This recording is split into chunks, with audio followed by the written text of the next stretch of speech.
गौतम बुद्ध की कहानियां जो हमारी जीवन से जुड़ी हैं और आज भी हमारा मार्गदर्शन करती हैं। यही कारण है कि हिंदी में बुद्ध की कहानियां गौतम बुद्धा स्टोरी इन हिंदी बेहद लोकप्रिय हैं। हम आपके लिए बुद्धा स्टोरी लेकर आए हैं जिसका शीर्षक है जब किस्मत खराब हो। यह हम सबके जीवन से जुड़ी हुई कहानी है। हमें उम्मीद है कि गौतम बुद्ध की यह कहानी आपको पसंद आएगी। एक बार की बात है, महात्मा बुद्ध के शिष्य आनंद कहीं जा रहे थे। रास्ते में उन्होंने देखा कि एक अधेड़ व्यक्ति एक चट्टान पर बैठा रो रहा है। वे उसके पास गए और बोले, क्या बात है वत्स, तुम कौन हो और क्यों रो रहे हो? आनंद की बात सुनकर उस व्यक्ति की सिसकियां थम गईं। वह अपने आंसुओं पोंछता हुआ बोला, मैं पास के गांव का रहने वाला एक बदनसीब व्यापारी हूं। मैं जो भी काम करता हूं वह बिगड़ जाता है। व्यापार के चक्कर में मैंने अपनी पत्नी के गहने गंवा दिए, मैंने अपने परिवार को भी खो दिया, यहां तक कि मेरा घर भी गिरवी पड़ा है। मुझे तो लगता है कि मैं किसी काम का नहीं हूं, मेरी किस्मत ही खराब है। उसकी बात सुनकर आनंद बोले, तुमसे किसने कहा वत्स कि तुम्हारी किस्मत खराब है? जरा मैं भी तो जानूं कि तुम्हारी किस्मत में क्या खराबी है। वह व्यक्ति बोला, पहले मैं खेती करता था, पर हर साल उसमें घाटा होता था। कभी सूखा पड़ जाता तो कभी ज्यादा बारिश के कारण फसल बर्बाद हो जाती। इससे परेशान होकर मैंने व्यापार करने का निश्चय किया। मैंने पत्नी के गहने बेचकर अपना व्यापार शुरू किया, लेकिन मेरा व्यापार नहीं चला।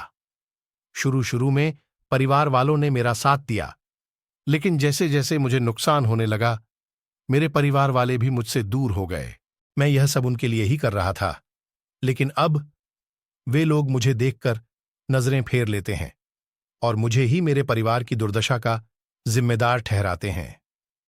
उस व्यक्ति ने एक लंबी सी सांस ली और फिर बोला, मेरा एक मित्र है, उसने भी मेरे साथ अपना व्यापार शुरू किया था। उसका व्यापार अच्छा चल रहा है। वह जब भी मेरे घर आता है तो अपनी सफलता की कहानियां सुनाता है। उसकी बातें सुनकर मेरे घर वाले भी कहते हैं कि उसे देख और कुछ सीख। हमें तो लगता है कि तेरे वश का कुछ भी नहीं है। उन लोगों की बातें सुन सुनकर अब तो मुझे भी लगने लगा है कि शायद मेरे वश का कुछ भी नहीं है। अब तो मुझे अपना जीवन ही व्यर्थ लगने लगा है। मेरे मन में ख्याल आता है कि अपना जीवन समाप्त कर लूं। मैं यहां आया भी इसी इरादे से था, लेकिन हिम्मत नहीं कर पाया। इसीलिए यहां एकांत में बैठा विलाप कर रहा था। आनंद बोले, ओह, तो ये बात है। वैसे क्या तुम इसके अलावा कुछ और भी कहना चाहते हो? उनकी बात सुनकर वह व्यक्ति बोला, एक ओर मेरा हर काम खराब हो जाता है, दूसरी ओर मेरा मित्र है जो हर समय मुझे नीचा दिखाने का प्रयत्न करता रहता है। मुझे समझ में ही नहीं आता है कि मैं क्या करूं। आनंद बोले, क्या तुम अपने मित्र की बातें सुनकर दुखी हो जाते हो? हां, मैं उसकी बातें सुनकर स्वयं दुखी हो जाता हूं। उस व्यक्ति ने जवाब दिया, गया हूं। अब तक मेरी किस्मत खराब इसलिए थी क्योंकि वह दूसरों के हाथ में थी। अब मैं अपनी किस्मत को अपने हाथ में रखूंगा। मैं फिर से प्रयत्न करूंगा, पूरे मन से काम करूंगा और जब तक सफलता नहीं मिल जाती चैन से नहीं बैठूंगा।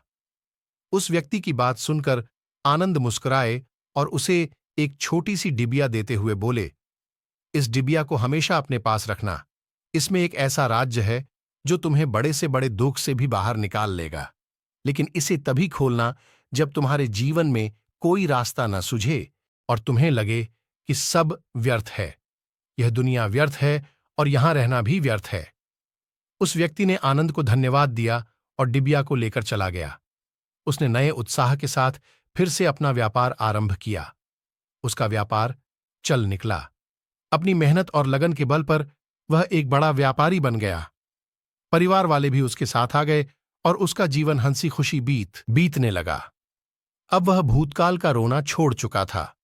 वह भविष्यकाल की भी चिंता नहीं करता था, बस अपने वर्तमान को संवारने में लगा रहता था और जो कुछ भी वह करता था वह अपने लिए करता था, अपनों के लिए करता था।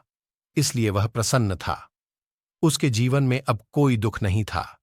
उसके जीवन में अब कोई दुख नहीं था, लेकिन तभी उसके दिमाग में आनंद की दी हुई डिबिया कौंध उठी। उसने उत्सुकता के साथ उसे खोला। डिबिया के भीतर एक पर्ची रखी हुई थी। पर्ची पर कुछ लिखा हुआ था। उसे पढ़कर उसकी आंखों के आगे छाया निराशा का अंधेरा छंट गया और वह मुस्कुरा पड़ा।